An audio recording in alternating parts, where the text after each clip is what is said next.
ambicingi mūsų tikslai išlieka. Tai yra čempionų titulas, tai yra Lietuvos futbolo federacijos taurė 3 metus iš eilės ir super taurė.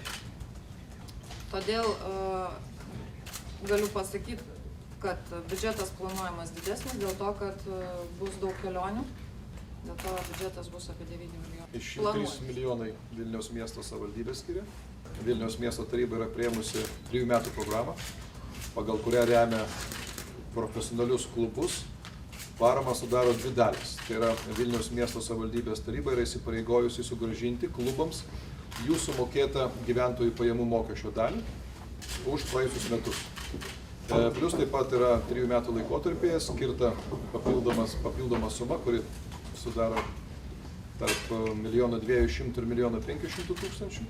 Vilniaus miesto savivaldybė šiais metais planuoja pabaigti derybas su Žalgirio stadiono šiųmetiniais savininkais ir tikimės pradėti šių metų pabaigoje statybas ir Vilniaus mieste per keletą metų atsirastų profesionalus skirtas futbolui 10-12 tūkstančių vietų futbolo stadionas.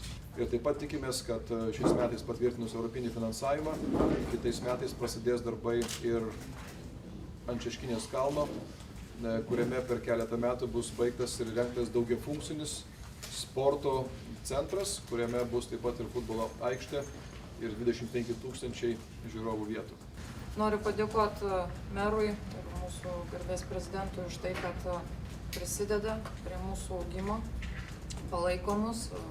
Noriu padėkoti Vilniaus miesto savivaldybės tarybai už tai, kad pirmieji žingsniai iš tiesų buvo tikrai sudėtingi.